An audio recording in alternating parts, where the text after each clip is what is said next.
या रसूल अल्लाह मुझसे रे अरब मंज़ूर है, अब यहाँ की जिंदगी मुझ को आज़ाबे गुरा है। अल्लाहुम्मा सल्लि मौलाना मुहम्मद व अला आले सय्यदिना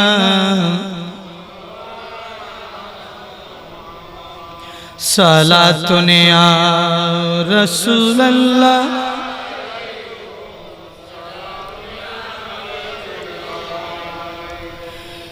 तू है साया नूर का, हर उज़्व टुकड़ा नूर का, साया का साया न होता है नो साया नूर का। सलात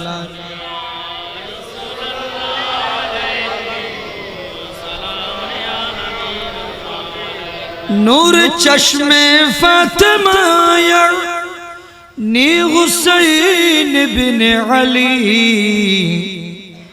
सैयद शुहदा शहीद करबला के वास्ते। अस्सलामय नूर चश्मे, अस्सलामय बादशाह। अल्लाह अल्लाह अल्लाह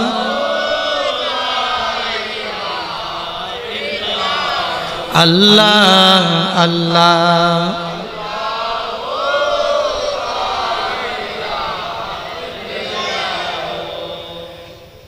हमें दो महमूद और मोहम्मद, दो जग का सरदार, जान से प्यारा राज दुलारा, जान से प्यारा राज दुलारा, अल्लाह का प्यारा रसूल नबी जी। अल्लाह अल्लाह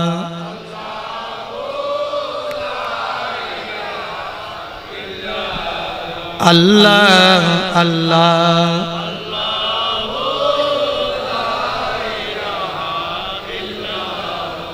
बिस्मिल्लाहिर्रहमानिर्रहीम।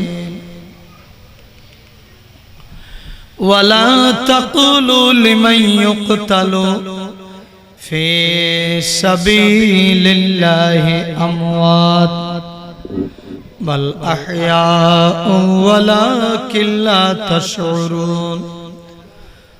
व अयज़न क़ाल अल्लाहु तआला अज़्ज़ा व जल्ला इन्नल्लज़ीना युज़ूनल्लाह व रसूलहु लअनहुमुल्लाहु फ़िद्दुनिया वल आखिरा।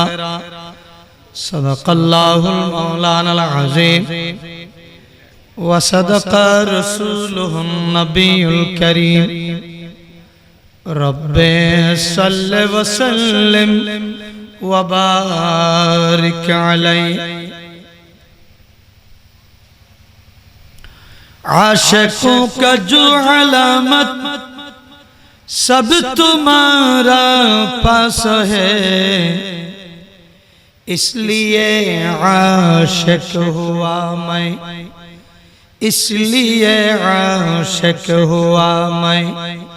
तुम मेरा माशूक है, अश्क अहमद में न पूछो हाल शहीदा किसी तरह। दागा ये सीना मेरा, दागा ये सीना मेरा, खाना ये जंबूर है। उपस्थित আজকের পবিত্র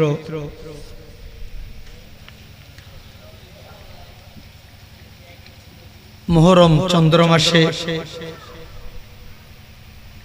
কর্ণফুলী থানার অন্তর্গত ৫ নম্বর ওয়ার্ড আদর্শপাড়া এলাকাবাসী কর্তৃক আয়োজিত শহদায়ে কারবালার স্মরণে কিংবা আহলে বাইত স্মরণে 11তম আজিমুশান 6 দিন ব্যাপী ঈদ এ মিলাদুন নবী সাল্লাল্লাহু আলাইহি ওয়াসাল্লাম অনুষ্ঠানের সম্মানিত সভাপতি এবং আজকের অনুষ্ঠানের সম্মানিত বিশেষ বক্তা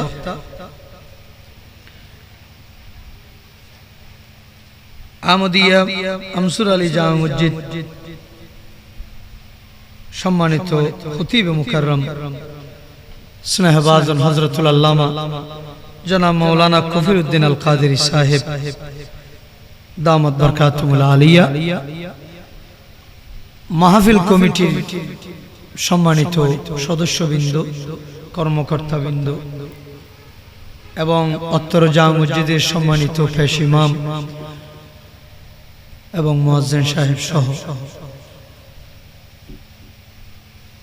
এলাকার শ্রদ্ধাভাজন মুরব্বীরা, যুবক ভাইয়েরা, ছোট ভাইয়েরা, পর্দার আড়ালের মা বোনেরা, আশিকিন মুহিব্বিন ব্রাদারান ইসলাম,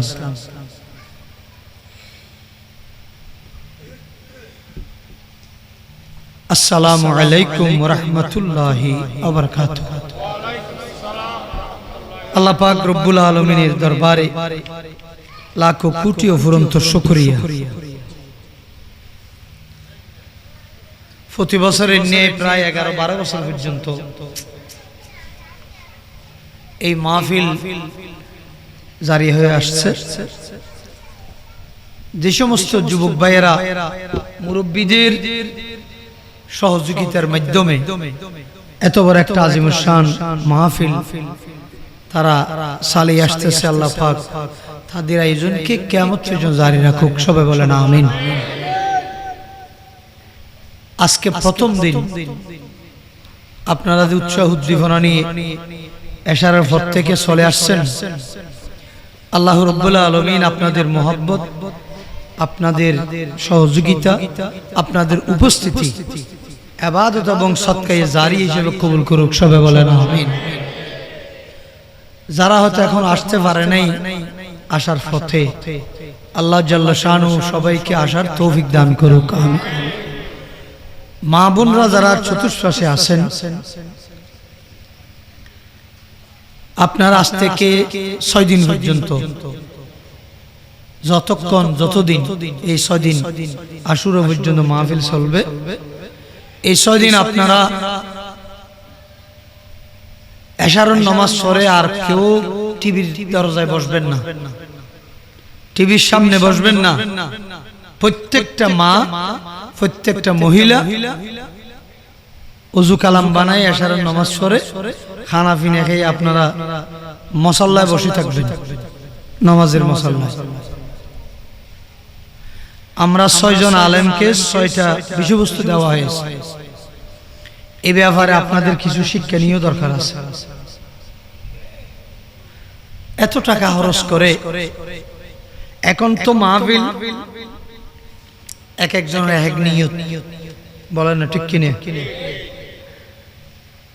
যারা মাহফিল কর্তৃপক্ষ তারা চিন্তা করে আমরা ভাইরাল বক্তা দেব, এখানে মানুষ গলা শুনে আসে মতো।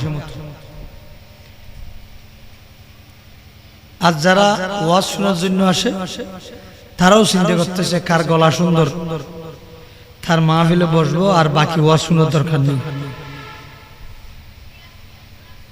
আর হুজুররা যারা আছে বক্তা, তাদের মধ্যেও দেখতেছি ইখলাসের অভাব। আমি কিছু কোরআন হাদিসের আলোচনা করব, আমিও আমল করব, আমার শ্রোতা মণ্ডলীও যাতে আমল করে। তাদের মধ্যে ইখলাসের অভাব, এটা আমরাও বুঝি। আলেমের মধ্যে সব আলেম আল্লাহ রাসূলের মহব্বত নিয়ে, ইখলাস নিয়ে, তাকওয়া পরহেজগারি নিয়ে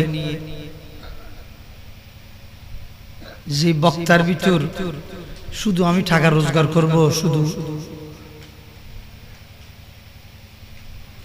দালাল বিল্ডিং করব, শুধু এই নিয়ত হলে হবে না। ওয়ামা উমিরু ইল্লা লিয়াবুদুল্লাহ মুখলিসিনা লাহুদ্দিন হুনাফা। আল্লাহ বলতেছে তুমি ওয়াজ করো, ইমামতি করো, এলমের চর্চা করো এবং যেটাই করো আল্লাহকে খুশি করার জন্য। হ্যাঁ, আল্লাহর খুশি নিয়ত ইখলাস ঠিক থাকলে টাকা ভিজে ভিজে দৌড়বে। আলহামদুলিল্লাহ বলেন। শুধু টাকা টাকা, এত টাকা দিতে হবে, হেমন তেমন করতে হবে, এই জাতীয় কিছু আমাদের মধ্যে আমরা এটা আত্মসমালোচনা করতেছি আর কি। তাদের নিয়তের গড়বড় হওয়ার কারণে আজকে ওয়াজ ও নসিহত এগুলো মানুষের আমল হচ্ছে না, প্রভাব পড়তেছে। যাই হোক, এগুলো আমি বললেও আসলে বর্তমান যুগ চলতেছে একদিকে, আমি দেখতেছি আমাদের ইনশাআল্লাহ 50-55 হয়ে গেছে। আর কি এত বেশি চিন্তা করে লাভ? কোন রকম আর 2-4-5-7 বছর আল্লাহ 5 দিন 5 মিনিট বাজি দিয়েও কোনো বিচার নেই, আছে না?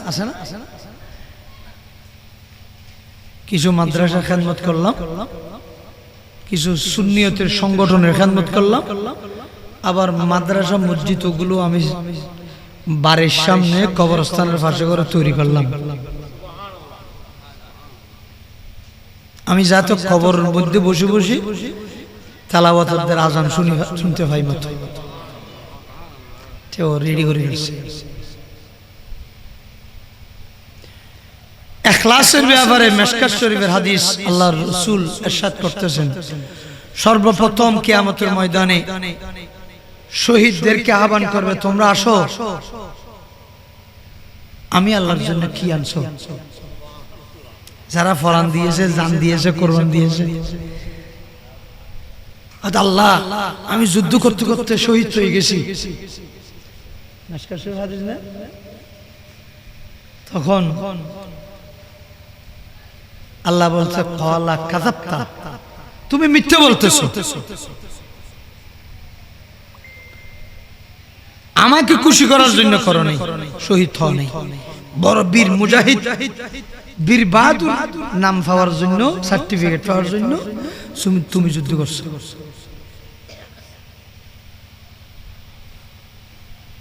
তখন শরম পাইছে, যাও সোজা দুজকে যাও, এক পাশে দাঁড়ায় রাখছে।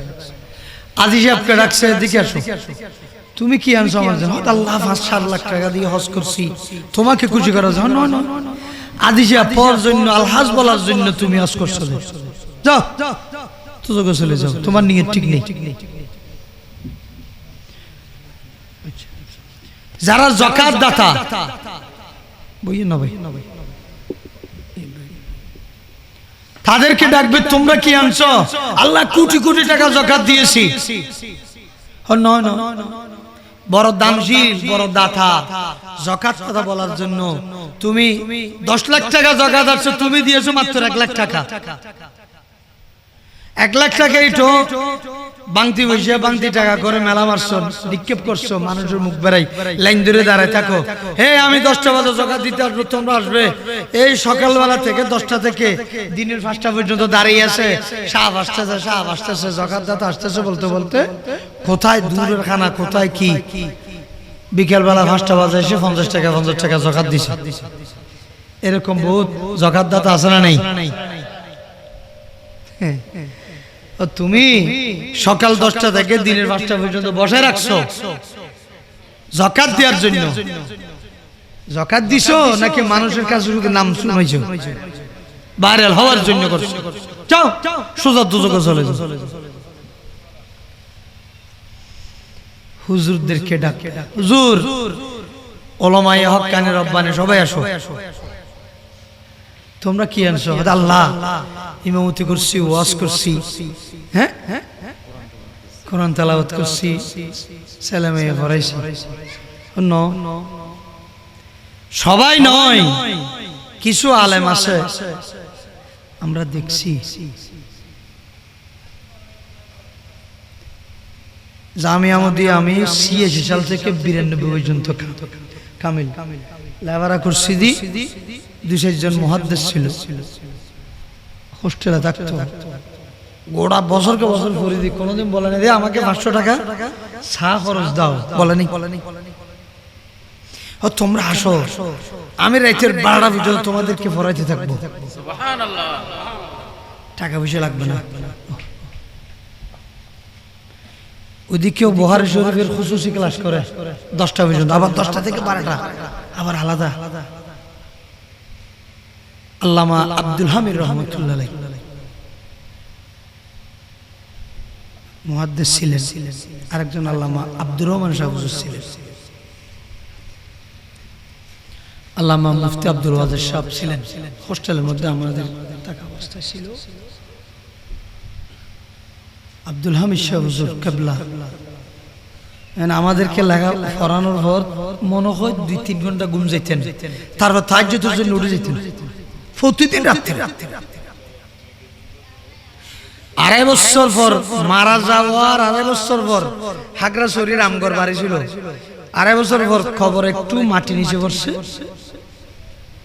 দেখতেছে হুজুররা গিয়ে উনি একটা জাহানাদার মসজিদ করছে আর নাকি 3 বছর পর মনো ওখানে দেখতেছে কুফিন কাফনের কাপড়ের মধ্যে একটা দাগও লাগে নাই শরীর ফুলে নাই ফাড়ে নাই চেহারা যখন উল্টে দেখতেছে দাড়ি মোষ চুল টুল সব একই অক্ষত অবস্থায় আছে জোর বলে সুবহানাল্লাহ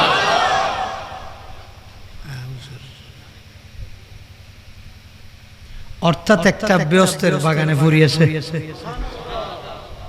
আমরা দেখতেছি মাটির ভিতরে আল্লাহ বলতেছে না ইয়া আইয়াতুহান নাফসুল মুতমাইন্না ইরজিই ইলা রাব্বিকা রাদিয়াতাম মারদিয়া ফাদখুলি ফি ইবাদি ওয়াদখুলি জান্নাতি এমন একটা আত্মা যে আত্মার ভিতর সব সময় আল্লাহর জিকির আলা বিযিকরিল্লাহি তাতমাইন্নুল কুলুব এই ইমানদাররা যে আলেম যে আজি সাহেব যে যাকাত দাতা যে শহীদ যে পঞ্জাগানা নামাজি যে সদর যে কোন ইমানদার মুসলমান সদা সর্বদা আল্লাহর জিকিরের মধ্যে লিপ্ত থাকবে ওই বান্দা কবরে যাওয়ার সাথে সাথে আল্লাহ বলতেছে ফেরেশতারা তার কবরকে বেহেশতের বাগান বানিয়ে দাও ফাদখুলি ফি ইবাদি ওয়াদখুলি জান্নাতি আমার বান্দাকে তোমরা বেহেশতের বাগান বানিয়ে দাও উচ্চ স্বরে বলেন সুবহান আর জোরে বলেন সুবহানাল্লাহ ও মদিনা তোমায় ভুলতে পারি না ও মদিনা তোমায় ভুলতে পারি না কি করি ভুলবো তোমায় বলো না তোমারে বুকে শুয়ে আসেন যেই জনা যাকে সৃষ্টি না করিলে আমার রব্বানা কিছুই সৃষ্টি করত না তিনি আমার জানের জান আমার প্রাণের প্রাণ যাকে হারালে হারাবো আমি দো জাহান যাহার নাম না নিলে ও মদিনা তাহার নাম না নিলে দুয়া কবুল হয় না তোমারে বুকে শুয়ে আসেন যেই জনা যাকে সৃষ্টি না করিলে আমার রব্বানা কিছুই সৃষ্টি করত না সালাতুন ইয়া রাসূল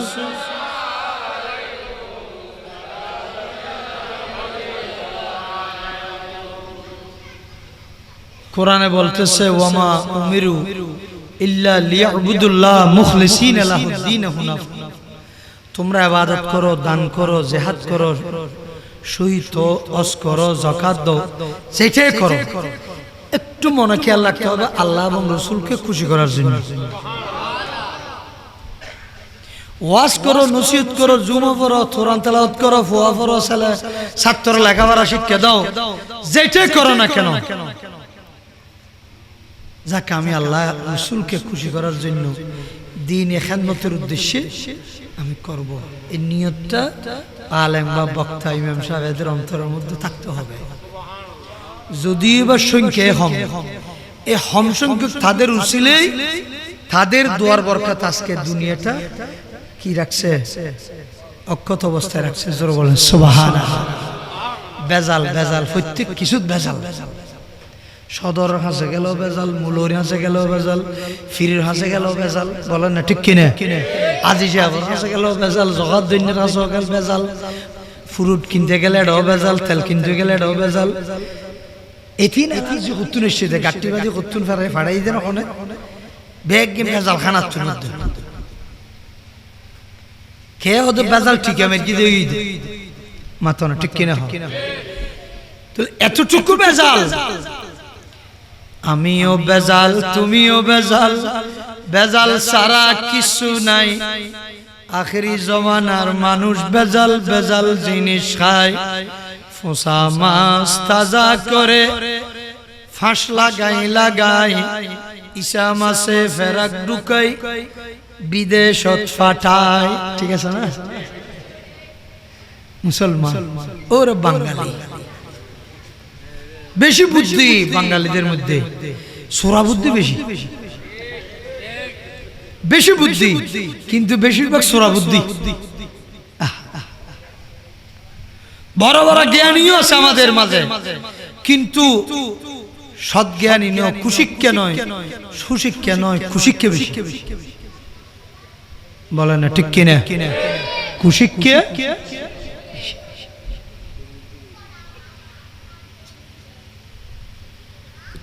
সালাতুন ইয়া রাসূলুল্লাহ, সালামুন ইয়া হাবিবাল্লাহ।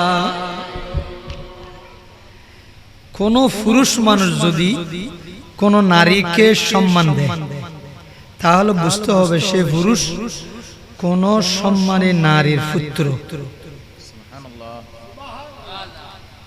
বড় একখান জ্ঞানী হতা নবজহত হনুজ্ঞ স্বামী, হনুজ্ঞ পুরুষ যদিও কি করে নিজুর নারীর যদি স্ত্রীর যদি কি করে সম্মান করে, তাহলে বুঝতে হবে পুরুষটা সম্মানী মহিলার ছেলে।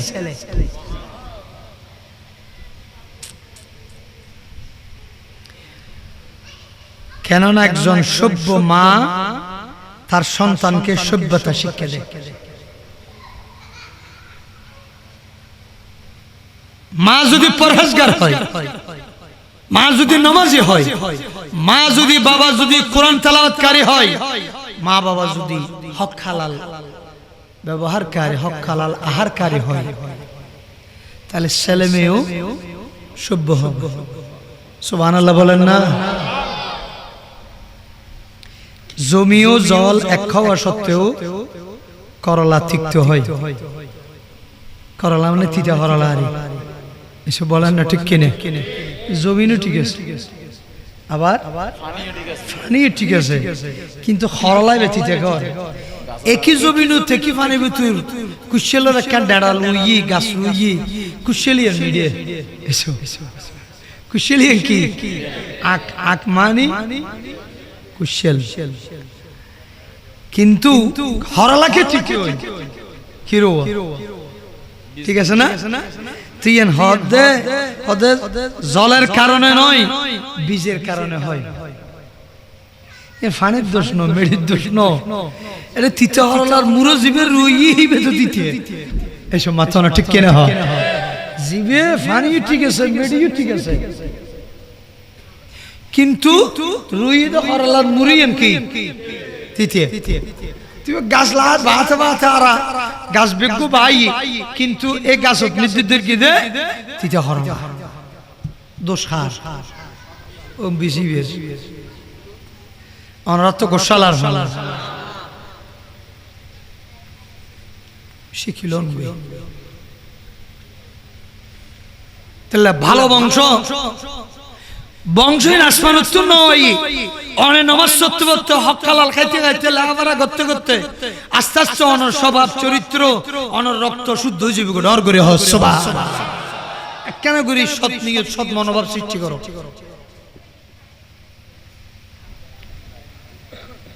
সৎসঙ্গে স্বর্গবাস, অসৎসঙ্গে সর্বনাশ। ইয়া আইয়ুহাল্লাযীনা আমানুত্তাকুল্লাহ ওয়া কুনু মা'আস সাদিকিন। উচ্চস্বরে বলেন সুবহানাল্লাহ।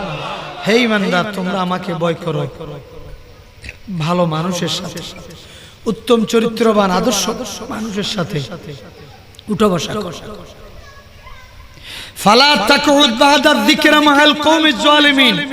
যারা জালেম, যারা দুষ্ট, যারা বেয়াদব, যারা সন্ত্রাসী, যারা চোর ডাকাত, তাদের সাথে উঠা বসা করিও না।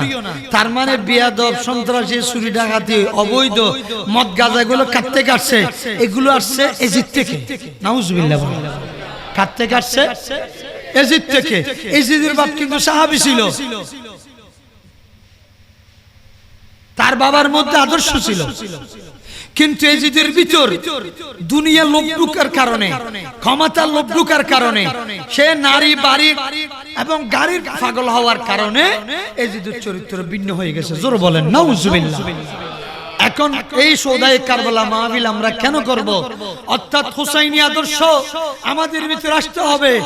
আর ইজিপ্টের ওই সমস্ত ভ্রান্ত বিশ্বাস, ভ্রান্ত দুশ্চরিত্র, এই সমস্ত গুলো থেকে আমাদের পরিহার করতে হবে। জোর বলেন নাউজুবিল্লাহ। বলেন না ঠিক কি না?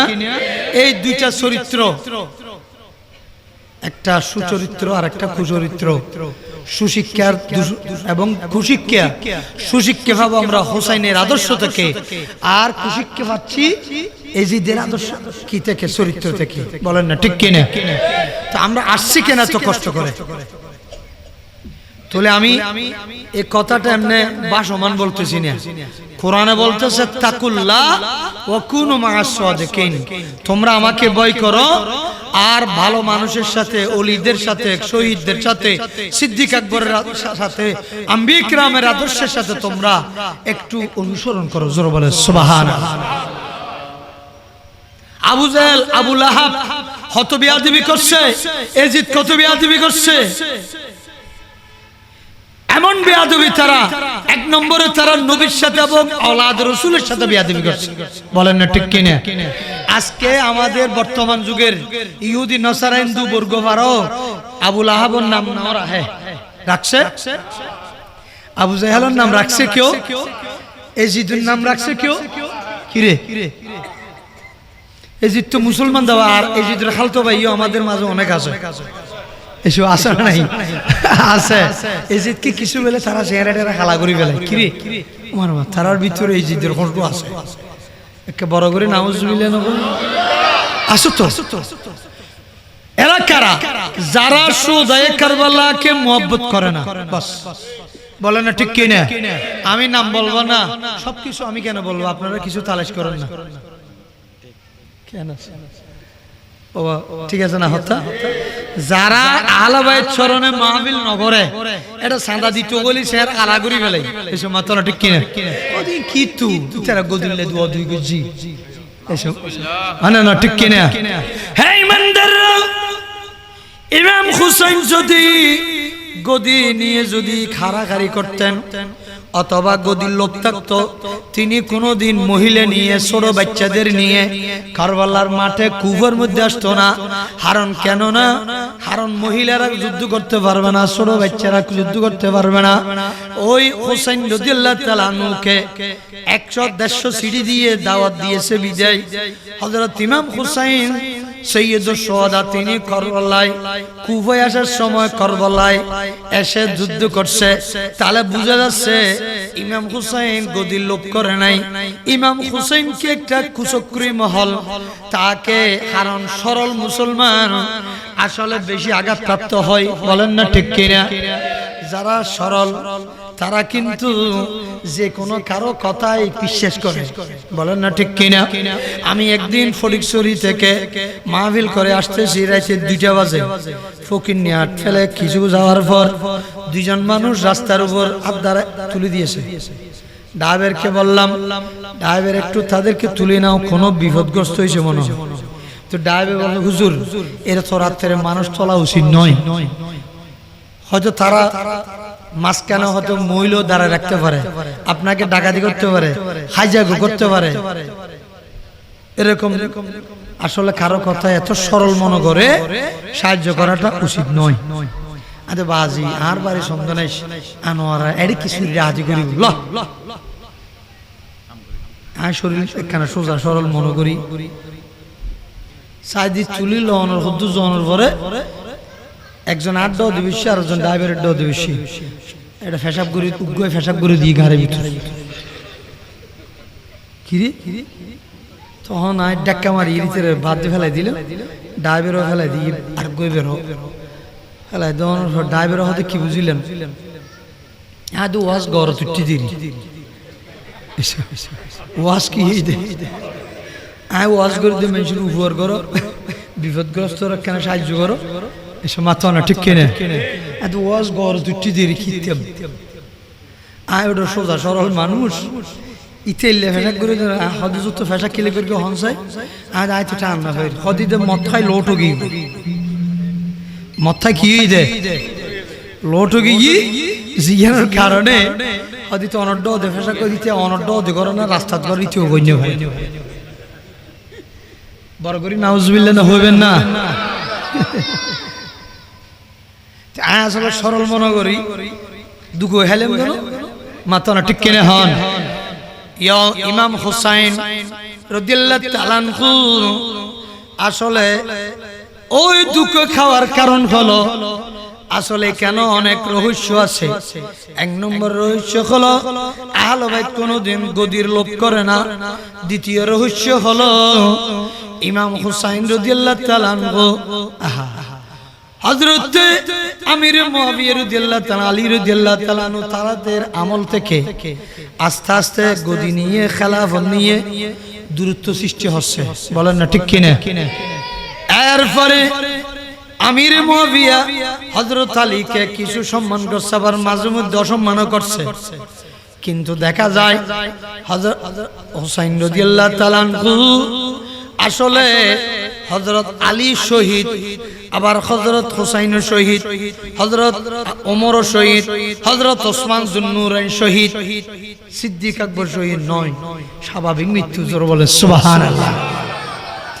এই কারণে আপনাদের শিক্ষা নিতে হবে সাধারণ মত এবং শহীদি মতের মধ্যে পার্থক্য আছে। ওয়ালা তাকুলু লিমান ইউকতালু ফি সাবিলিল্লাহি আমওয়াত বাল আহইয়াউ ওয়ালাকিন লা তাশউরুন। যারা আল্লাহর রাস্তায় শহীদ হয় তাদেরকে মৃত বলিও না, তারা কিন্তু দুনিয়ার থাকতেও জীবিত, কবরে গেলেও জীবিত, তাদের কোনো গোসল দিতে হয় না, রক্তমাখা কাপড় নিয়ে তাদেরকে দাফন করতে হয়। এমনকি কাল কিয়ামতের ময়দানে তারা ওই রক্তমাখা কাপড় নিয়ে উঠে যাবে। উচ্চস্বরে বলেন সুবহানাল্লাহ। আল্লাহু আকবার। ইয়া রাসূলুল্লাহ, ইয়া গাউসুল আযম মুস্তাফিজ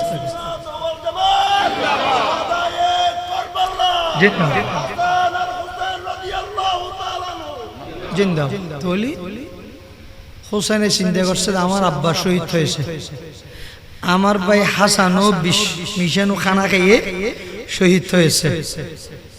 হোসেনের 9 স্ত্রী, 9 স্ত্রীর মধ্যে 4th স্ত্রী তাকে বিষ মিশিয়ে দিয়েছে। আরেকজন হয়তো ইহুদি চক্র হবে, নতুবা কোনো এই মুনাফিক চক্র থেকে কেউ থাকে টাকার লোভ দেখিয়ে অথবা বিয়ে করার লোভ দেখিয়ে আর ইমাম হাসানকে বিষ মিশিয়ে খাদ্যের ভিতর হত্যা করা হয়, তিনিও শহীদ। জোরে বলে সুবহানাল্লাহ।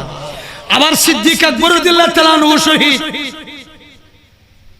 এক দিক দিয়ে এটা কি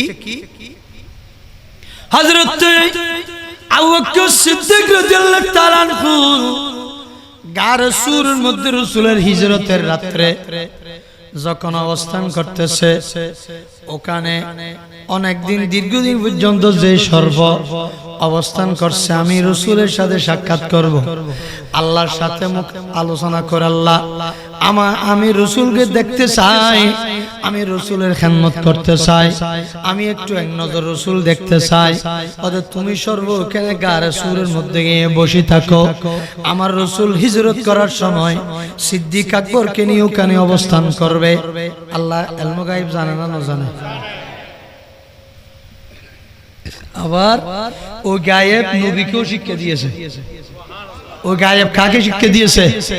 নবীকেও শিক্ষা দিয়েছে। কি অনবীর সোজা ওই গার জোরের মধ্যে ঢুকে যাও, এখানে তোমার জন্য একটা সর্ব অপেক্ষা করতেছে। বলে সুবহানাল্লাহ। দেখছেন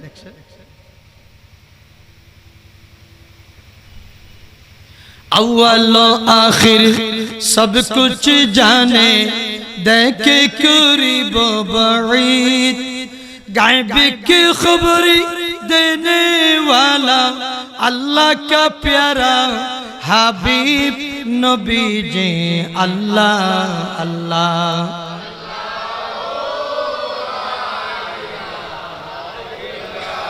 अल्लाह अल्लाह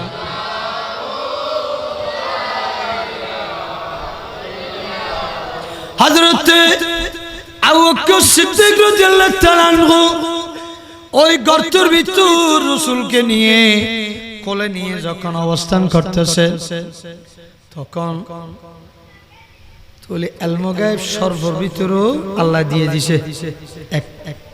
আবার রাসূল হিজরত করে মদিনা শরীফ পৌঁছার পর তো যে গাদার উপর সওয়ার হয়ে আরোহণ করে মদিনায় চলে যাচ্ছে,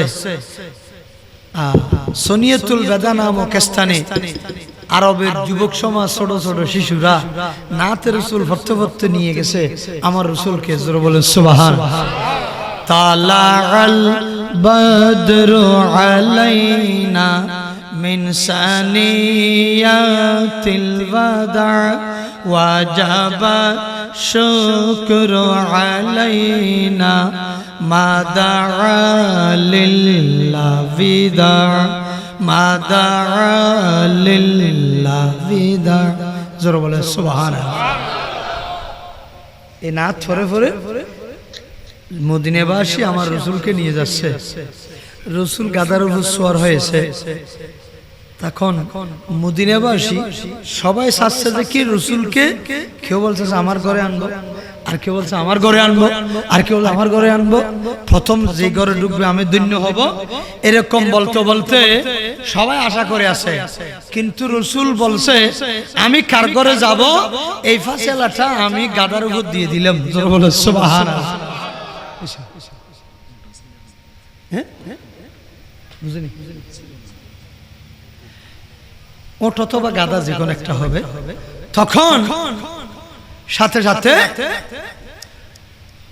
আরোহণকারী হয়তো গাদা হবে, নলে উঠনি হবে, যে কোনো একটা হবে। তখন তখন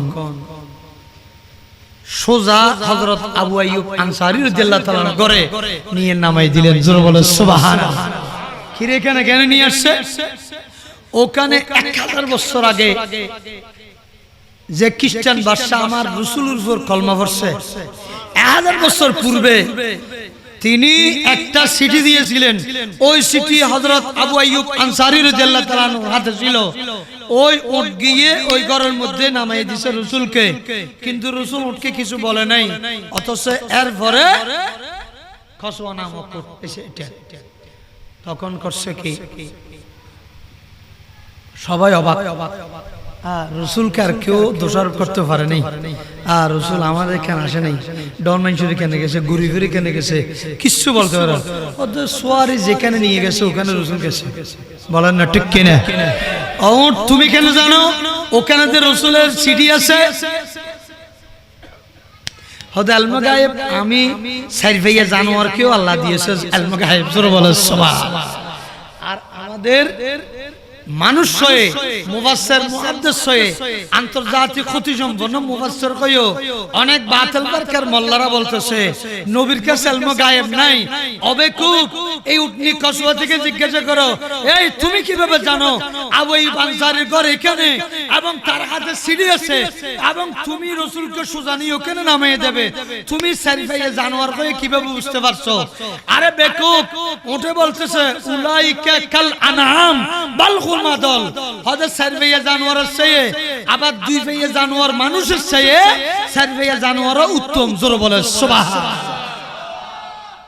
ঠিক কিনা বলে দুই পাইয়া জানোয়ার কই লাভ কি মানুষেরই যারা কাফের এরাও নিকৃষ্ট যারা মুনাফিক তারাও নিকৃষ্ট আবার যারা রাসূলের দুশমন তারাও নিকৃষ্ট কিন্তু রাসূলের সাক্ষাৎ পাওয়ার জন্য সাপ পাগল হয়ে গেছে রাসূলের সাক্ষাৎ পাওয়ার জন্য উট পাগল হয়ে গেছে হরিণ পাগল হয়ে গেছে এমন কি ফিফারা পর্যন্ত গাছ পর্যন্ত পাগল হয়ে গেছে জোরে বলে সুবহানাল্লাহ রাসূলকে মুহাব্বত করার জন্য রাসূলের শান মান বর্ণনা করার জন্য আর দুই পা বিশিষ্ট মানুষ বলেন না ঠিক কি না রাসূলের বিরোধিতা করতেছে ইলম গায়েব নাই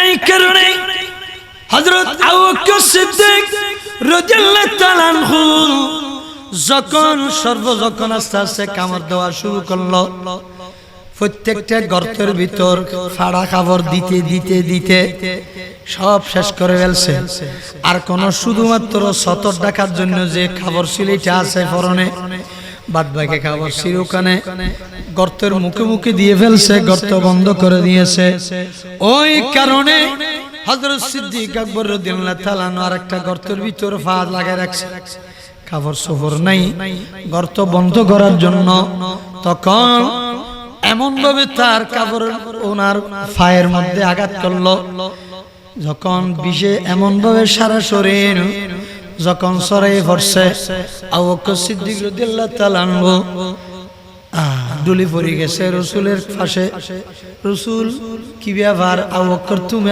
আর অশান্তি লাগতেছে নাকি তোমার চেহারা কালো হয়ে গেছে মলিন হয়ে গেছে কি ব্যাপার ইয়া রাসূলুল্লাহ আমি এতক্ষণ বলি নাই এখন বর্তমান আমি বলার জন্য বাধ্য হয়ে গেছি আমি সারা গর্ত সবগুলো আমি বন্ধ করে দিয়েছি একটা গর্ত যেটা আমার বাকি ছিল আর কাপড় ছিল না ওখানে আমাকে বিষাক্ত সর্প কামড় দিয়েছে সেই কারণে আমার বিষের অকারণে আমার সারা শরীর বিষ হয়ে গেছে এখন মৃত্যু মুখে আমার মনে হয় সমস্যা হয়ে যাচ্ছে আমার রাসূল মুস্কি হাসি দিয়েছে সিদ্দিক আকবর তোমার চিন্তা করতে হবে না আমি রাসূল তো আছি যেখানে যেখানে কামড় দিয়েছে তোমার পা তুলে ফেলো গর্তটা ছাড়িয়ে দাও হুজুর আমি মরে যেতে পারি আপনাকে কষ্ট দিতে পারবো না হযে না তুমি যেটা মনে করতেছো তুমি মনে করতেছো সর্বটা আমাকেও দংশন করবে নয় নয় তুমি তো সাপটা চিনো নাই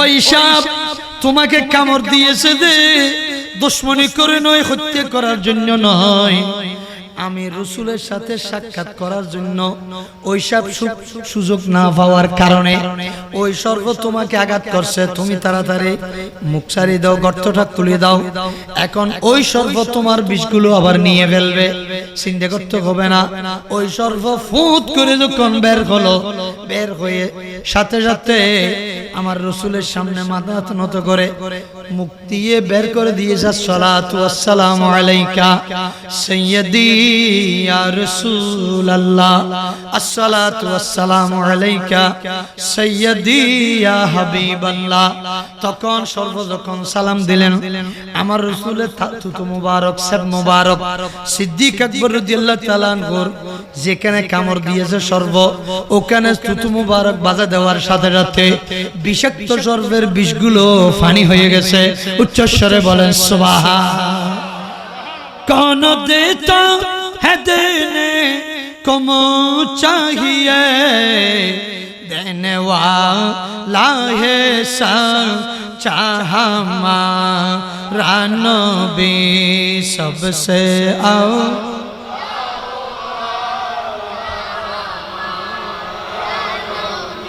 सबसे बाला वो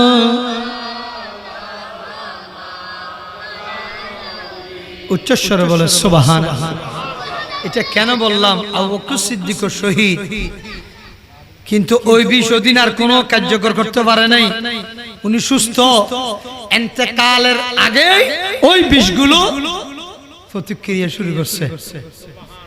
কিরে বিষগুলো লুকিয়ে আছে আবার পরে উঠে, আর কারণটা কি? তার কারণটা হলো রাসূল ওই শহীদের মর্যাদা বলার কারণে আবু বকর সিদ্দিক নিয়ত করছে যে আমি যদি শহীদ মত চাইতাম, জোরে বলেন না সুবহানাল্লাহ।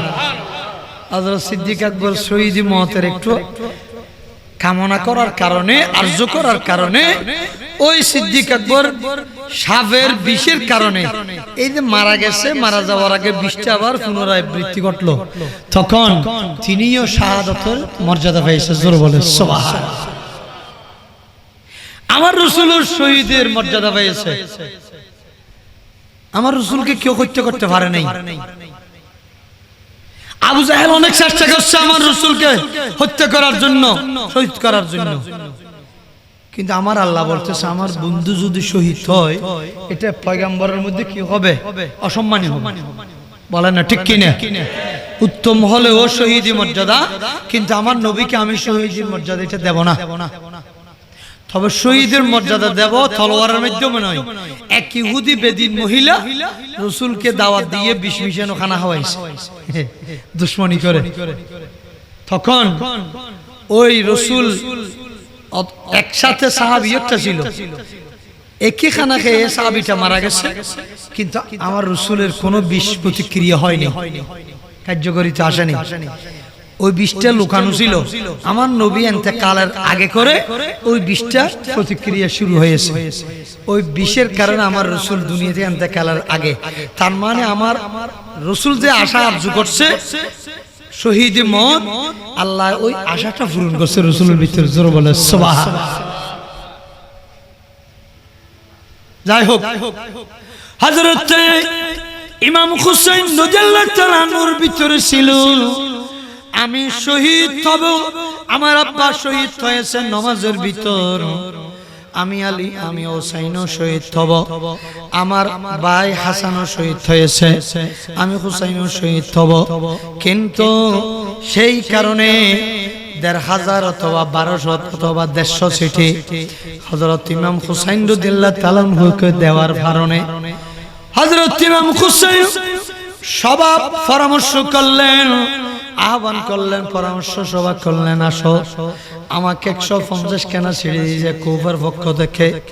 কিন্তু আসলে কুফাবাসী চিঠি নয়, ওই চিঠি হলো এজিদের চিঠি। উচ্চস্বরে বলেন নাউজুবিল্লাহ। আল্লাহুম্মা সাল্লি আলা সাইয়্যিদিনা নাবিয়ানা শাফি। আল্লাহ তুমি দয়া করো, নসিব করো মদিনা, নবীজিকে না দেখাইয়া কবরতে নিও না। আল্লাহুম্মা সাল্লি নবিয়ানা শফি। তোলে প্যারা হাজরিন, সবাই বলল হুজুর আপনি এখন যাবেন না, আপনার চেহারা দেখলে আমরা নবীকে দেখার মতো আনন্দ পাই, কেননা আপনার চেহারাটা হোসেনের চেহারাটা রাসূলের চেহারার মতো। জোরে বলে সুবহানাল্লাহ।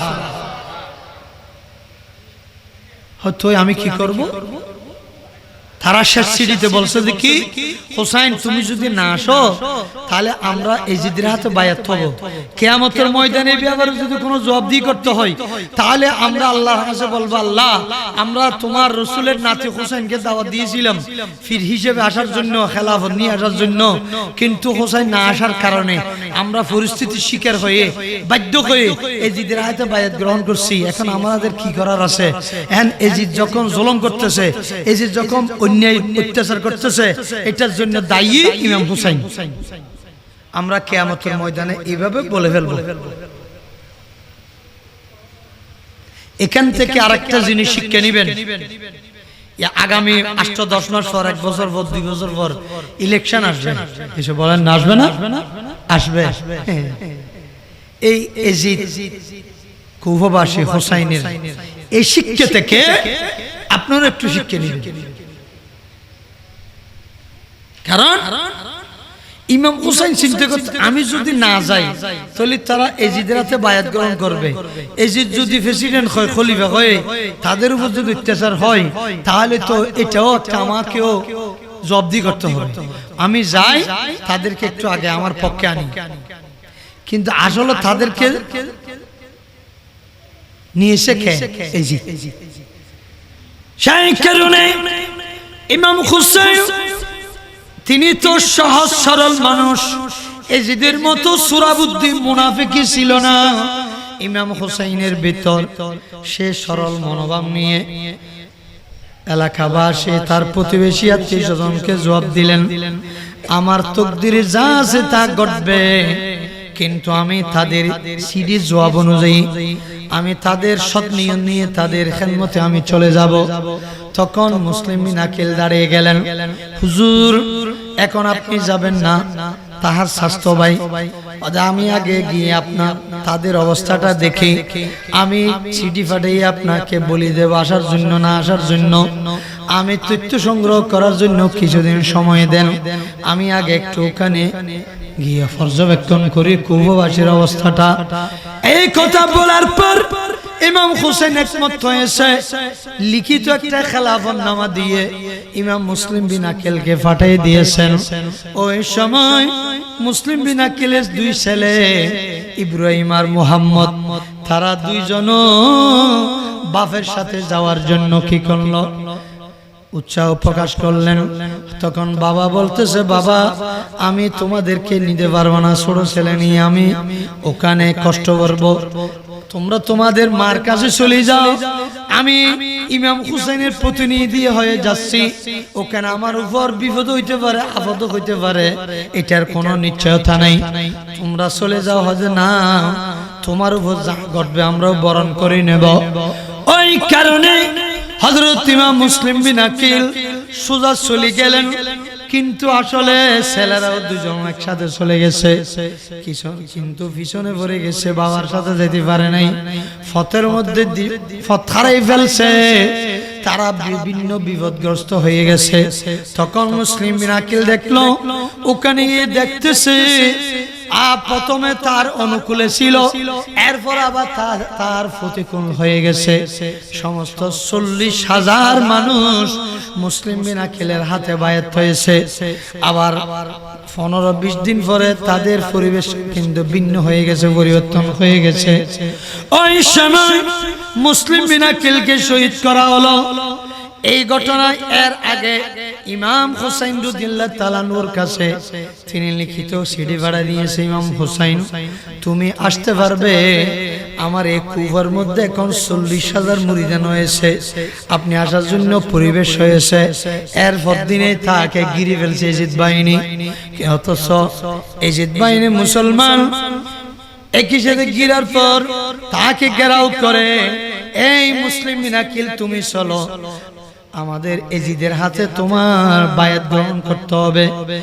ওই মুসলিম বিন আকিল বলতেছে, আমি এই হাতটা রাখছি ইমাম হুসাইনের হাতে, ইমাম হুসাইন বায়াত হয়েছে রাসূলের হাতে, যে হাতে রাসূলের হাত, যে হাতে হুসাইনের হাত বাড়ছে, ওই হাতের মধ্যে আমি কোনোদিন এজিদের হাত বাজাবো না, আমি প্রয়োজন বোধে জান দিতে পারবো কিন্তু হাত দিতে পারবো না। উচ্চস্বরে বলেন সুবহান, আরো জোরে বলেন সুবহান। गुलामाने अहमदी जान देने में नहीं डरते, गुलामाने अहमदी जान देने में नहीं डरते, ये सर कट जाए यारा यारा कोई परवाह नहीं करते, सलातुन या रसूल।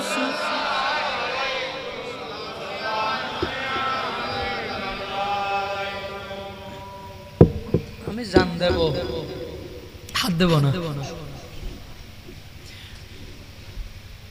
ও তোমাকে টাকা দিবে, মন্ত্রী বানাবে, এমপি বানাবে, এই যে তো অনেক কিছু করবে না। টাকার বিল্ডিং এর দরকার নেই আমার। আমি আহলে বাইতের মোহাব্বত আলামান মাতা হুব্বা আলে মুহাম্মাদিন সাল্লাল্লাহু আলাইহি ওয়াসাল্লাম মাতা শহীদা, যারা আহলে বাইতের মোহাব্বতে থাকবে সাকরাতের বিছানা পর্যন্ত তারা শহীদ মর্যাদা পাবে, শহীদ মত পাবে। আলামান মাতা হুব্বা আলে মুহাম্মাদিন সাল্লাল্লাহু আলাইহি ওয়াসাল্লাম মাতা মাগফুর আল্লাহ, তাদেরকে আল্লাহ তাআলা গুনাহ মাফ করে দিবেন। আলা মান মাতা হুব্বা আলা মুহাম্মাদিন সাল্লাল্লাহু আলাইহি ওয়াসাল্লাম ঈমানান মুস্তাকমিলা, তাদেরকে আল্লাহ পাক সাকরাতের বিছানায় মুমিনে কামেল হিসেবে যাওয়ার, কলমা ফুরি যাওয়ার সুযোগ করে দিবেন। জোরে বলে সুবহানাল্লাহ। যেই মানুষ রাসূলের মুহাব্বত আলে বাইতের মুহাব্বত থাকবে, সাকরাতের বিছানায় এক পাশে আমার রাসূল থাকবে, আরেক পাশে হুসাইন থাকবে, তখন ওই বান্দা নবী প্রেমিক, আহলে বাইত প্রেমিক। কারণ কেন না, আমার রাসূল বলছে তোমরা তিনটা জিনিস ঠিক রাখবে, একটা হলো রাসূলের মুহাব্বত, আরেকটা হলো আহলে বাইতের মুহাব্বত, আরেকটা হলো কোরআন তেলাওয়াত। উচ্চস্বরে বলেন সুবহানাল্লাহ। তিনটা জিনিস রাসূলের মুহাব্বত। কুল ইন কুনতুম তুহিব্বুনাল্লাহ ফাত্তাবিউনি ইউহিব্বুকুমুল্লাহ। আহলে বাইতের মুহাব্বত কুল লা আসআলুকুম আলাইহি আজরা ইল্লাল মাওয়াদ্দাতা ফিল কুরবা। আরেকটা হলো লাউ আনজালনা হাযাল কুরআন আলা জাবালিন লারাআইতাহু খাশিআম মুতাসাদ্দিআম মিন খাশিয়াতিল্লাহ। আমি এই কোরআন যদি মানুষের উপর, রাসূলের উপর নাযিল না করে, এটা যদি কোন পাহাড়ের উপর যদি নাযিল করতাম, সাগরের উপর নাযিল করলে আসলে সাগর পাহাড়, এগুলো সাগর পাহাড় তো মোমবাতির মতো গলে যাইত। কিন্তু আজকে ওই কোরআনের পাওয়ার, কোরআনের ফজিলত, হে ঈমানদাররা, কোরআন পড়ার জন্য এত গুরুত্ব কেন বললেন? অতএব কোরআন যখন তোমরা তেলাওয়াত করবে, ওয়া ইউআযযিম শাইরাল্লাহ, নবী আল্লাহ, কিতাবুল্লাহ, ওলি আল্লাহ, বাইতুল্লাহ, বাইতুল্লাহ মানে মসজিদ, সুবহানাল্লাহ বলেন। ওলি আল্লাহ, কিতাবুল্লাহ, নবী আল্লাহ, বাইতুল্লাহ, এই চারটি জিনিস আল্লাহর নিদর্শন। একটু গুরুত্ব সহকারে খেয়াল করবেন।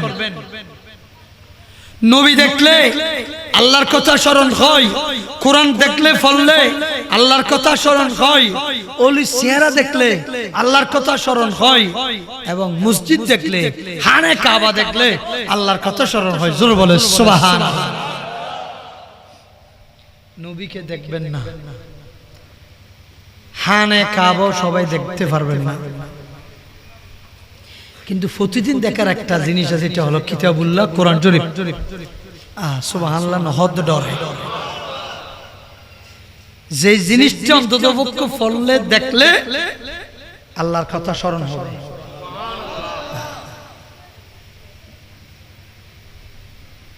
খায়রুকুম মান তাআল্লামাল কুরআনা ওয়া আল্লামাহু কামা ক্বালা নবী সাল্লাল্লাহু আলাইহি ওয়াসাল্লাম। খায়রুকুম, তোমাদের মধ্যে সর্বশ্রেষ্ঠ মানুষ হলো কে? যে ব্যক্তি কোরআন শিক্ষা দেয়, নিজে কোরআন পড়ে, অপরকে শিক্ষা দেয়। আজকে আলেমের মর্যাদা এত উপরে কেন? এখানে আলেম বসছে, এখানে আলেম বসছে, আপনারা নিচে বসছেন, কিন্তু এরা সবাই উপরে বসছে কেন? কোরআন হাদিস শিখার কারণে। জোরে বলেন সুবহানাল্লাহ। হযরত হাসান বিন সাবিত রাদিয়াল্লাহু তাআলা আনহু নাতে মুস্তাফা পড়তেছে নিচে বসে বসে, আমার রাসূল বলছে যে না, এ হাসান তুমি উপরে বসো। যে ব্যক্তি নবীর তারিফ করবে সে নিচে বসতে পারবে না, সেও উপরে বসতে হবে। জোরে বলেন সুবহানাল্লাহ। যেখানে নাত রাসূল মানে নবীর তারিফ, তো নাত রাসূল বললে যদি উপরে বসতে হয় না, তাহলে কোরআনের মর্যাদাটা কোথায়?